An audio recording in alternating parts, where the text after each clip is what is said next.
Good afternoon, Chairman McClintock, Ranking Member Japal, and distinguished members of the committee. It is an honor to be here. I thank you for the invitation to share my testimony. My goal is to inspire action to safeguard the lives of migrant children, including the staggering 85,000 that are missing. Today, children will work overnight shifts at slaughterhouses, factories, restaurants to pay their debts to smugglers and traffickers. Today, children will be sold for sex. Today, children will call a hotline to report they are being abused, neglected, and trafficked, and we don't know if they're going to get the help they need. For nearly a decade, unaccompanied children have been suffering in the shadows, and I have to confess, I knew nothing about their suffering until 2021, when I volunteered to help the Biden administration with the crisis at the southern border. As part of Operation Artemis, I was deployed to the Pomona Fairplex Emergency Intake Site in California to help HHS, Office of Refugee Resettlement, reunite children with sponsors in the United States. I thought I was going to help place children in loving homes. Instead, I discovered that children are being trafficked through a sophisticated network that begins with recruiting in home country, smuggling to the US border, and ends when ORR delivers a child to a sponsor. Some sponsors are criminals and traffickers and members of transnational criminal organizations. Some sponsors view children as commodities and assets to be used for earning income. This is why we are witnessing an explosion of labor trafficking. Now, whether it's intentional or not, it could be argued that the United States government has become the middleman in a large-scale, multi-billion-dollar child trafficking operation that is run by bad actors seeking to profit off of the lives of children. As for me, my interest is the safety of the children. I do not view this as a political issue. I view this as a humanitarian issue. I assure you, my motives are the highest and best. I want the children protected. So I want to tell you some of what I witnessed personally at the Pomona Fairplex. I saw vulnerable indigenous children from Guatemala who speak Mayan dialects and cannot speak Spanish. That means they cannot ask for help in English, they cannot ask for help in Spanish. They become captives of their sponsors.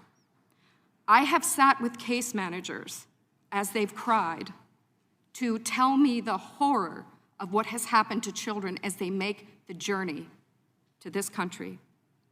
I saw apartment buildings where 20, 30, and 40 unaccompanied minors have been released. I saw sponsors trying to simultaneously sponsor children from multiple ORR sites at one time. I saw sponsors using multiple addresses to obtain sponsorships of children.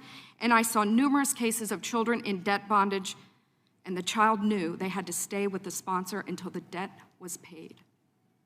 Realizing that we were not offering the children the American dream, but instead putting them in modern-day slavery with wicked overlords was a terrible revelation.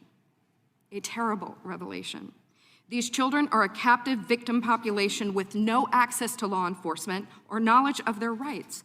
They are extorted, abused, neglected, and that is why I blew the whistle in 2021. I witnessed firsthand the horrors of child trafficking and exploitation. My life will never be the same after what I saw, but I have hope because I'm counting on you. It's my hope that you'll take action to end this crisis, to safeguard the lives of these vulnerable children. People have asked me, what can be done? What would you suggest? Well, first, I think HHS's #1 priority is oversight. They must commit to oversight, transparency, and accountability. If I could wave a magic wand, this, I believe, could be quickly solved by experts in the IG community. There is a Pandemic Analytics Center of Excellence, or the PACE, as we call it. I believe if data analysts at the PACE could look at the data, children could be rescued, criminals could be prosecuted. If the PACE had access to this data, it shows where the children are and who has them. I think also We need to change the culture of speed over safety. Speed is the wrong performance measure when dealing with children. We need to revamp the vetting process of sponsors and have case managers who have investigative backgrounds, data analytics backgrounds, some certified fraud examiners.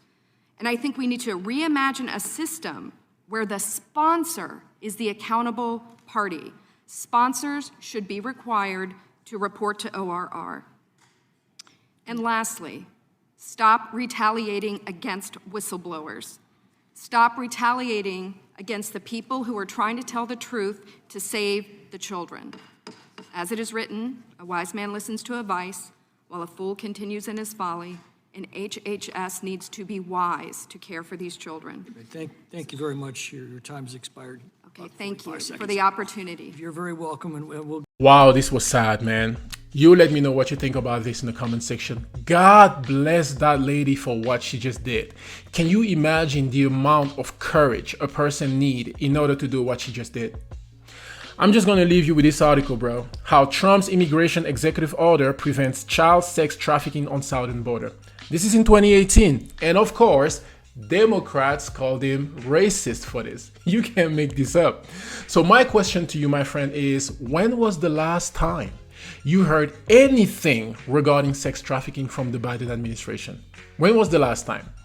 Instead, we have articles like this one. This is a video you can watch on YouTube. It's an article, but there's a video attached to it. 17 times the Biden administration said the border is secure. Of course, it's a lie. And let's not forget the man, the myth, the legend. Every time Mayorkas meets with Congress, the border is secure, the border is secure, the border is secure. Even though the FBI, according to this article, sees significant criminal threat. Stop voting for Democrats, man. And for anybody who's going to watch this video and think, oh, maybe she's lying. She's not lying. Don't be stupid. Don't be dumb, with all due respect. Nobody gets up in the morning as a whistleblower, go to Congress and just lie like that. You'll go to jail for a long time. So she's not lying. She's not lying.